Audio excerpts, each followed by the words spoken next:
एक और जो अंतिम प्रश्न है, जनता का अंतिम प्रश्न है। उन्होंने मैंने काफ़ी सारे लोगों से पूछा, तो उन्होंने कुछ लोगों ने कटाक्ष भी किया, कुछ लोगों ने नॉर्मली भी पूछा कि नहीं ये चीज़ हमें जानना है। जैसे 27 वर्षों में आपने कुछ ऐसा जो मतलब द्वितीय विधान वैसे तो बहुत सारे कार्य हैं, लेकिन कुछ आप 1-2 काम ऐसे बताएँ जिनको जिसके लिए कि आपको जाना जाए या रिमार्केबल हो आपके लिए कि नहीं ये मैंने बड़ा काम किया, आपने अचीव किया, ऐसा कोई काम? हुँ, हुँ। सबसे बड़ी बात ये है कि यहाँ पे ज़मीन का लुटाई चल रहा था और जो प्रेम भाई थे उन्होंने एक मुकदमा किया था सुप्रीम कोर्ट में, उसमें हमने गवाही भी किया था। कांग्रेस पार्टी में रहते हुए कांग्रेस के अगेंस्ट ही ये सब था और यहाँ जो है किन्हीं कारण सन 52 में यहाँ पे बहुत बड़ा अकाल पड़ा था। सन 52 की बात। सन 52 में। जी। तो उस समय क्या था उस समय तो शुरू-शुरू देश आज़ाद हुआ था, 50-52 में कानून लागू हुआ था। तो उस अकाल में बहुत से खेत नहीं जोते गए और ये पुराना वो है, यहाँ के लोगों को नहीं मालूम कि आदिवासी लोग शिफ्टिंग कल्टीवेशन करते थे। झूम खेती कहीं-कहीं पे, ढोकार-ढोकना ये सब करते थे।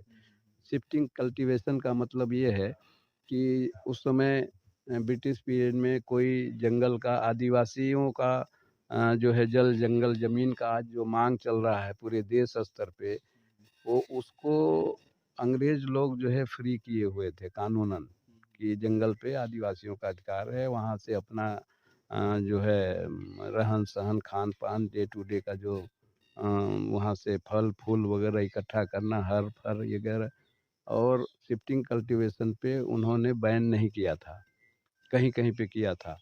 तो आदिवासी लोग के पास ज़मीनें बहुत थी, जैसे 3 साल वो जंगल को काटे, आग लगा दिए, उसमें राख हुआ, उसमें बिना जोते कोदो, मेड़ो, मझरी, सवां, कुटकी वगैरह छींट देते थे बीज वो हो जाता था।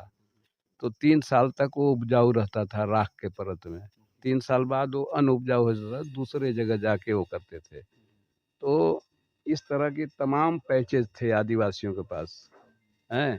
तो सन 52 में रिकॉर्ड ऑपरेशन जो हुआ, उसमें जिस ज़मीन पे वो थे, वो उनके नाम बना और बाकी कब्ज़े वाला ज़मीन जो 3 साल पहले जोते हुए थे, शिफ्टिंग कल्टीवेशन के तहत, वो पड़ती रह गया।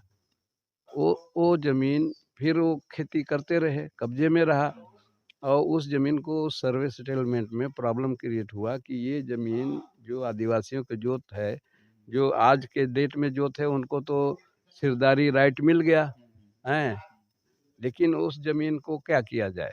जो कह रहे हैं कि हम जोतते हैं, जोत नहीं दिखा, कब्ज़ा नहीं दिखा, तो उन सब ज़मीनों को ग्राम समाज में या फॉरेस्ट लैंड में डाल दिया। तब से ये झगड़ा था, हैं? उसको सुप्रीम कोर्ट में डाला गया और वो आदेश हुआ, 5 इकाइयाँ आई, सर्वे हुआ कि कितना हेक्टेयर ज़मीन यहाँ पर है।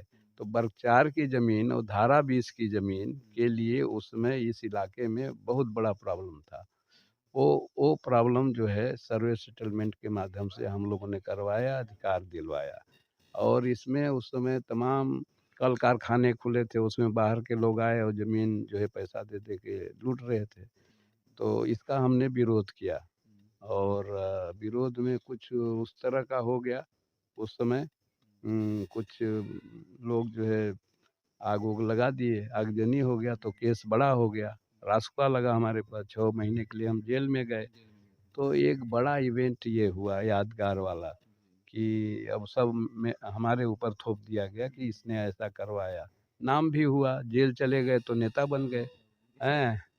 तो और लेकिन ज़मीनें बच गईं लोगों की, ज़मीनें और दूसरा अभी एक वो वनाधिकार के तहत हम लड़ रहे हैं, काम कर रहे हैं कि इसके लिए भी कानून बना है और वन विभाग वाले तमाम आदिवासियों के जोत-कोड़ वाला जिसमें पट्टा मिलना है, उस ज़मीन को वो गड्ढा खोद दिए। अभी जरहा गए थे तो वहाँ जरहा रेंज में तमाम बड़े-बड़े गड्ढे कोड़ दिए गए प्लांटेशन के लिए, जबकि उसके लिए दावा दाखिल किया गया है।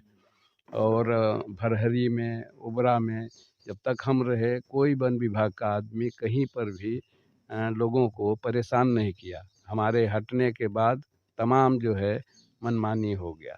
फिर से हमें राजनीति में आना पड़ा कि हम रहेंगे, केवल रहना ही उनको न्याय मिलेगा। मतलब कुल मिलाकर कहें तो आदिवासियों की जो हक की बात आपने की है वैसा किसी ने नहीं। किसी ने नहीं किया, कोई नहीं कह सकता। उनसे इंटरव्यू में पूछिए ना कि तुम क्या की हो, तो नहीं बता पाएंगे, लेकिन हम बता देंगे कि जो पहले पुलिस का जुल्म होता था मनमानी, इस इलाके में आदिवासी अनपढ़ हैं तो जैसे मन तैसे करो, मुर्गा बनाओ, वसूली करो, ये सब बंद किए। कोऑपरेटिव का, पुलिस का, फॉरेस्ट का, सरकारी कर्मचारी अधिकारी भी कम शोषण नहीं करते थे, वो भी बंद किए हैं। लेकिन आज जो है भाजपा के शासन में ये सब फिर से हो गया, क्योंकि वही तत्व, कोई इस तरह का सोच रखने वाला आदमी भाजपाइयों के पास नहीं था।